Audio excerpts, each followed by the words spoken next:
What's up everybody? Today I'm going to show you how to replicate that vintage VHS look in your video. Click the subscribe button and enable the notification with the bell icon so you won't miss any future videos. This is a project I've recently worked on, and I've applied, at the beginning of this footage, I applied a VHS or vintage look, if you like. Let's start from fresh. And what I'm gonna do is I'm just gonna copy the clips and then I'm going to create a new sequence. I'm gonna call it VHS tutorial. 1080p, 24 frames a second is fine, and I'm gonna drop it there. Right, so right now what we have is, these are clips straight out of the camera. I'm gonna enable the loop. So Premiere this way will keep looping while playing the footage. I haven't done anything to the footage yet. The only thing is that I've done white balancing in camera. There is some white balance fine-tuning I could do, but I want to leave it like that because I'm going after a vintage look, so it doesn't have to be perfect, the picture. So let's stop the playhead somewhere here where the model is in focus, or yeah, somewhere here, that's fine. So the first thing we're going to do is we're going to create an adjustment layer. And although I have one here, I'm going to create one brand new so you see how that's going to work. I'm going to leave it like that. These are the default settings for the timeline. And I'm going to drag this one on top of my clips. Drag it all the way across. And I'm going to name it Vintage Grading. Then switching to the effects tab, I'm gonna search for, this is a plugin, and I'm gonna put the link of this plugin in the description down below. Film Convert is a very good plugin to do color correction and color grading for video. And I'm also gonna add, since I'm in this tab, Lumetri. Now, Lumetri is the default plugin for Premiere Pro to do color correction and color grading. So let's make the timeline a little bit smaller so I can see more in the effect controls panel. And I'm gonna locate the Film Convert plugin. There you go. So what I'm gonna change here is a couple of things. First thing, I'm going to set the film settings.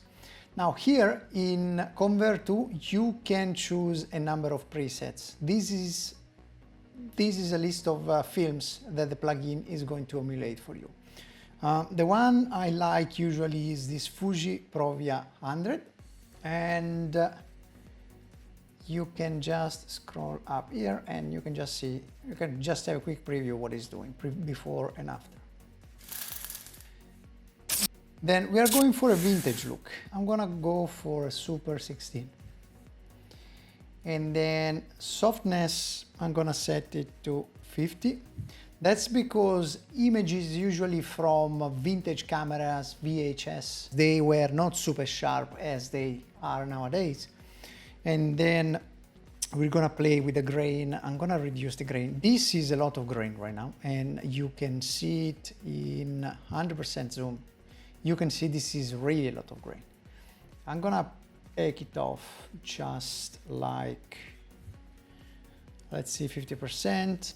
That's a good place for the grain. And I'm done as far as Film Convert is concerned. Now I could go ahead and change the Lumetri color values from this tab, the Effect Control tab, but it's handier to go on the color tab here. And the only thing I want to do here is maybe I want to bump the exposure. Whoa, that's too much. One stop. And that's because back in the days, VHS recorders, they tend to overexpose. And then the other bit I'm gonna change is the fading film. Now, I think I'm gonna bring it somewhere like there, it's fine. And now I am eyeballing all these changes. There is no really, again, formula or magic value.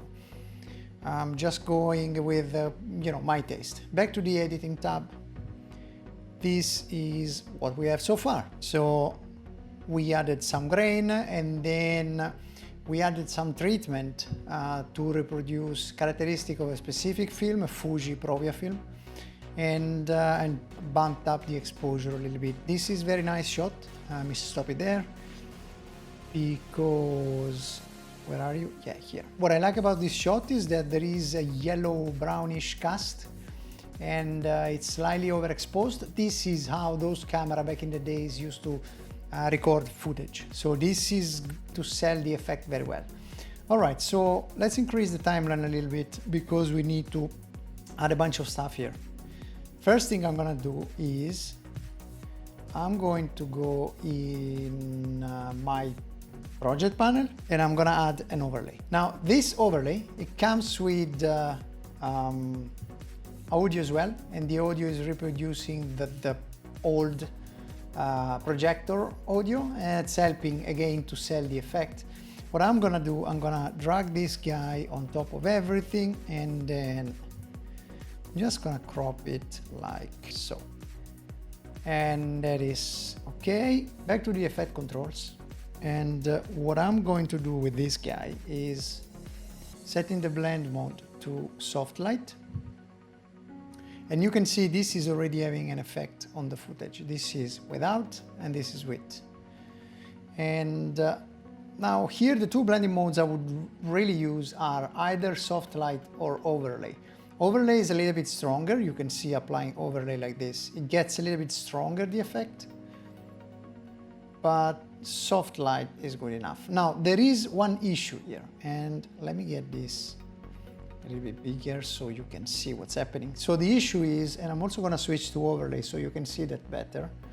The issue is that this overlay frame, this guy here, it does have some lateral black bars, and they show up when I go in overlay or soft light. So I need to get rid of them. You can see them here. So I'm gonna go back to normal, and then what I'm going to do is I'm simply going to increase the scale of this guy until it fills the entire frame, like so. 210 seems a good number. Now back to soft light, and this is what we got so far.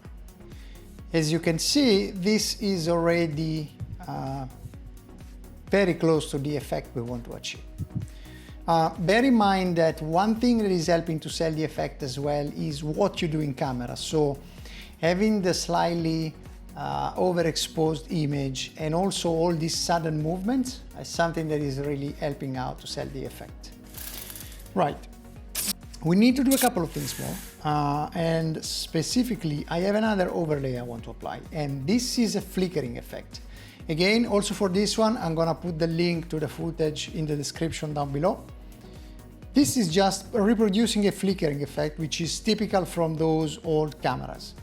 And the key here is just dragging the guy on top of everything. Now here, I maybe need to make timeline a little bit bigger, and then you can position this guy over here. Yeah. Again, size-wise is too small, but what we're going to do is we select it, and then I'm going to scale it up until it fills the frame 160, and switch the blend mode to, again, either overlay or soft light. Now overlay, it might be too strong, and as you can see, overlay is making the image very dark. This is without the flickering on top, and this is with. So what I'm going to do is I'm gonna switch instead to soft light. Yeah, a little bit gentle. And one more thing I'm going to do is still very dark. So I'm gonna probably back off the opacity to 50%. And that is much better. One thing I need to do is reproduce the aspect ratio of Super 16, Super 8 millimeter camera. So back to the effects panel, and I'm gonna search for this crop effect, but before I do that, I need to drag an adjustment layer on top of everything and drag it across the footage. Now I can go into the effect panel, drag the crop effect onto the adjustment layer, and I will rename this adjustment layer to letterbox. Though it's not really a letterbox, but it's a cropping, but that's fine. And what I'm going to do is I'm gonna drop a left bar of 13%, and then I'm gonna drop a right bar 13%. As you can see, this is kind of mimicking the aspect ratio of a Super 16 or Super 8 camera. Right, that's about it. There is one thing we can do to make it even more realistic. And that one thing, it requires us to add an effect on top of these footages. So in order to be able to do that, I'm gonna select them all, right click, and then nest. I'm gonna call this nested sequence intro vintage. Ungraded, so I know it's ungraded and there is nothing applied to it. And now I can apply an effect to all the footages contained in that nested sequence. And the effect I want to apply is a very simple posterize, time posterize. Back in the days, those cameras used to skip some frames, and on average, it wasn't really 24 frames per second, but rather 16 to 18 frames per second. This is what I'm gonna do here. I'm gonna reproduce it to frame rate. This is the posterize effect. Frame rate 18. And then just cleaning up stuff around. Can drag this guy down. And there you have it. That's how you make your video looks vintage. And by the way, I was using Premiere Pro in this tutorial, but that doesn't mean that these techniques only works in Premiere Pro. You can apply the same techniques in Final Cut, DaVinci Resolve, and other video editor.